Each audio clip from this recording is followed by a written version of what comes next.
नमस्कार दोस्तों, Bharat vision academy में आपका स्वागत है। दोस्तों, हम आपको पिछले क्लास में हम आपको बेसिक ज्यामिति पढ़ा रहे थे, ठीक है। तो बेसिक ज्यामिति में हम आपको बहुत सारी चीज़ पढ़ा चुके हैं, ठीक है। जो बेसिक जानकारी होना चाहिए बच्चों को, बहुत चीज़ हो चुका है। हम बहुत सारे, जैसे आपको लाइन सेगमेंट रे हो गया था, एंगल्स हो गया, ठीक है। एंगल्स का टाइप्स ऑफ एंगल्स हो गया, साइड जो होता है ट्रायंगल का, फिर टाइप्स ऑफ साइड्स के अकॉर्डिंग ट्रायंगल कितने प्रकार का होता है, इन सभी के बारे में पढ़ चुके हैं। आपको क्वाड्रिलेटरल हो गया, types of quadrilateral, rectangle, square हो गया था, ठीक है। आपका रोम्बस भी हो चुका है। तो बहुत सारी चीज़ हम बेसिक जो नॉलेज होना चाहिए ज्यामिति का हर बच्चे को, तो उन सभी के बारे में हम पढ़ चुके हैं, ठीक है। चलिए आज भी हम एक बेसिक ज्यामिति में ही बेसिक जो नॉलेज होना चाहिए ट्रिपीजियम के बारे में पढ़ते हैं। ट्रिपीजियम होता है दोस्तों समलम चतुर्भुज, ठीक है। ट्रिपीजियम समलम चतुर्भुज क्या होता है उसके बारे में देख लेते हैं, ठीक है। चलिए स्टार्ट करते हैं। समलम चतुर्भुज, समलम चतुर्भुज, समलम चतुर्भुज, इसको दोस्तों बोलते हैं ट्रेपीजियम, ठीक है। ट्रेपीजियम, समलम चतुर्भुज, ट्रेपीजियम क्या होता है देखते हैं दोस्तों। अगर हम इसको डिफाइन करें, चलिए ऐसा करते हैं, पहले फिगर बना लेते हैं तब उसको डिफाइन करेंगे, ठीक है। तो पहले फिगर एक बना लेते हैं समलम चतुर्भुज का, जिसे बोलते हैं हम ट्रेपीजियम, ठीक है।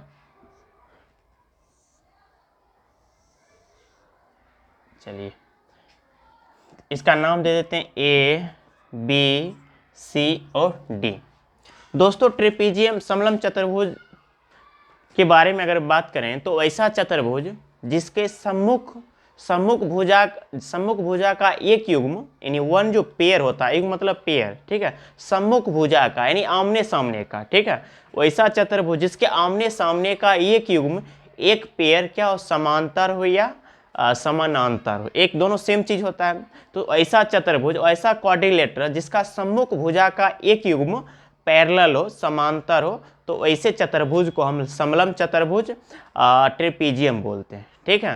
तो हम देखिए, हम आपको क्या बताएं कि आमने सामने का एक युग्म क्या होना चाहिए, पैरेलल होना चाहिए, ठीक। वन पेयर जो होता है वह क्या होना चाहिए, पैरेलल होना है। सम्मुख आमने सामने का एक पेयर अगर पैरेलल हो गया, पेयर मतलब जोड़ा, युग्म बोलते हैं, ठीक है।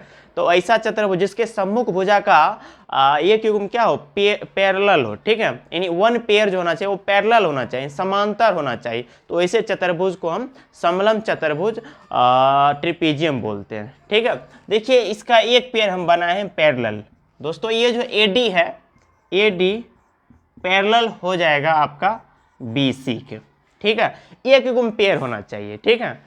और AD जो यहाँ इस फिगर में हम आपको AD को पैरेलल किए हैं BC के, तो एक युग्म पैरेलल होना चाहिए। याद रखिएगा समलम चतुर्भुज में आमने सामने का जो साइड होता है वह एक दूसरे के क्या होता है, पैरेलल होता है, ठीक है। अब पैरेलल के बारे में हम बता चुके हैं आपको, पैरेलल क्या होता है, आपको इन सभी के बारे में, इंटरसेक्टिंग लाइन क्या होता है, ट्रांसवर्सल लाइन्स क्या होता है, इन सभी के बारे में हम आपको पिछले क्लास में बता चुके हैं, ठीक है। तो एक युग्म जो होना चाहिए, वन जो पेयर होना चाहिए वो पैरेलल होना चाहिए, ठीक है। यानी आमने सामने का सम्मुख भुजा का एक युग्म पैरेलल हो, समांतर हो, तो ऐसे चतुर्भुज को हम समलम चतुर्भुज ट्रेपीजियम बोलेंगे, ठीक है। तो आमने सामने का अगर भुजा है, देखिएगा आमने सामने का जो साइड होगा वो पैरेलल हो जाएगा। बस इतना याद रखिएगा कि आमने सामने का जो साइड होना चाहिए वो पैरेलल होना चाहिए। तो यहाँ AD पैरेलल BC हो गया। अब बात करते हैं AD AB और आपका जो DC बच गया, ये पैरेलल नहीं होता, नॉट पैरेलल होता है, ठीक है, और समांतर होता है ये। तो ये जो हो जाता है AB और DC जो हो जाएगा वो समांतर हो जाएगा, यानी AB, ठीक है, नॉट पैरेलल, पैरेलल क्या हो जाएगा, CD हो जाएगा, यानी असमांतर भुजा हो गया। ये जो दोस्तों होती है ये असमांतर साइड हो जाती है, ठीक है, नॉट पैरेलल CD होता है। एक युग्म पैरेलल हो गया तो हो गया ट्रेपीजियम समलम चतुर्भुज, और दो साइड जो बच जाता है वो पैरेलल नहीं होता, नॉट पैरेलल लाइन्स होती है, वो समांतर भुजाएं होती है, ठीक है। तो इतना याद रखिएगा कि ऐसा चतुर्भुज जिसका आमने सामने का जो भुजाएं होती है वो पैरेलल होती है, और जो दो साइड बच जाती है वो समांतर होती है, नॉट पैरेलल लाइन्स होती है, ठीक है। तो इस प्रकार की चतुर्भुज को हम दोस्तों बोलेंगे समलम चतुर्भुज ट्रेपीजियम बोलेंगे, ठीक है। दोस्तों अगर इसका प्रॉपर्टीज की बात करें तो ज़्यादा तो प्रॉपर्टीज इससे नहीं बनता है, बट दो प्रॉपर्टीज की अगर बात करेंगे तो हम बना सकते हैं कि इसका पहला अगर पहला प्रॉपर्टीज की बात करेंगे तो सम्मुख भुजा का एक युग्म क्या होना चाहिए, पैरेलल होना चाहिए। ठीक है, सम्मुख भुजा का एक युग्म पैरेलल हो, एक युग्म मतलब पेयर, इंग्लिश भी लिख देते हैं आपका, युग्म समांतर हो। ठीक है, यानी पैरेलल हो, समांतर हो या समानांतर हो। ठीक है, दूसरा पॉइंट की बात करेंगे दोस्तों, तो सेकेंड पॉइंट इसका प्रॉपर्टीज में निकल कर बनता है कि जो असमांतर भुजाओं का मध्य बिंदु होता है, असमांतर भुजाओं का मध्य बिंदु, दोस्तों हम आपको यहाँ पर लिख दिए ए बी और डी सी जो है ये असमांतर है, नॉट पैरेलल, पैरेलल नहीं है। तो इसके मध्य बिंदु को अगर हम मिला दें, चलिए इसके मध्य बिंदु को मिला देते हैं, तो इसके मध्य बिंदु को मिलाने से जो समांतर भुजाओं की लंबाई का औसत होता है, अब नहीं समझ रहे होंगे। ठीक है, मतलब कि इसका अगर थोड़ी देर के लिए ए दे दें, इसको सी दे दीजिए, चलिए इसको सी दे दें, इसको बी दे दें, मतलब इसका मध्य बिंदु को मिला दीजिए। जैसे डी सी और ए बी हुआ, इसका मध्य बिंदु को मिला दिए, तो मध्य बिंदु को मिलाने वाले रेखाखंड की जो लंबाई होगा, इस रेखाखंड की जो लंबाई होगा, चलिए इसका नाम भी कुछ दे देते हैं, चलिए पी और क्यू दे दें।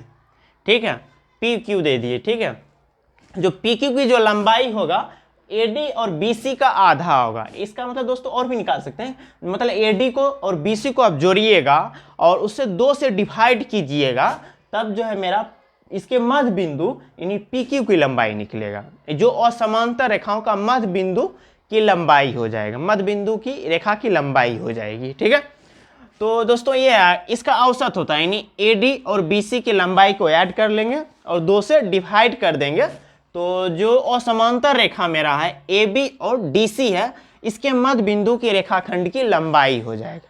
ठीक है, तो जो समांतर रेखाओं की लंबाई होती है, औसत होता है, समांतर रेखाओं की लंबाई का औसत होता है और समांतर रेखाओं के मध्य बिंदु को मिलाने वाली रेखाखंड की लंबाई। ठीक है, अगर इसको हम एक फार्मूला के रूप में लिखें, अगर C बराबर दोस्तों इस रेखाखंड की लंबाई को हम A माने और BC के रेखाखंड की लंबाई को हम B माने, तो इसका मतलब दोस्तों A + B/2 आ जाता है। ठीक है, A + B/2 हो जाता है, यानी मतलब PQ के रेखाखंड की लंबाई को हम C माने। ठीक है, क्या माने हैं, C माने हैं, तो A + B की रेखाखंड की लंबाई का आधा हो जाएगा, यानी रेखाखंड की लंबाई यानी C आ जाएगा। ठीक है, तो दोस्तों इस प्रकार इसका सेकेंड प्रॉपर्टीज निकलता है।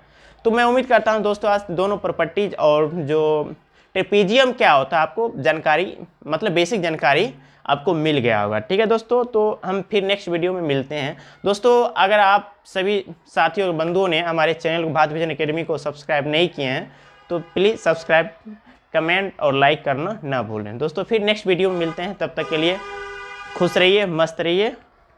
ठीक है, धन्यवाद।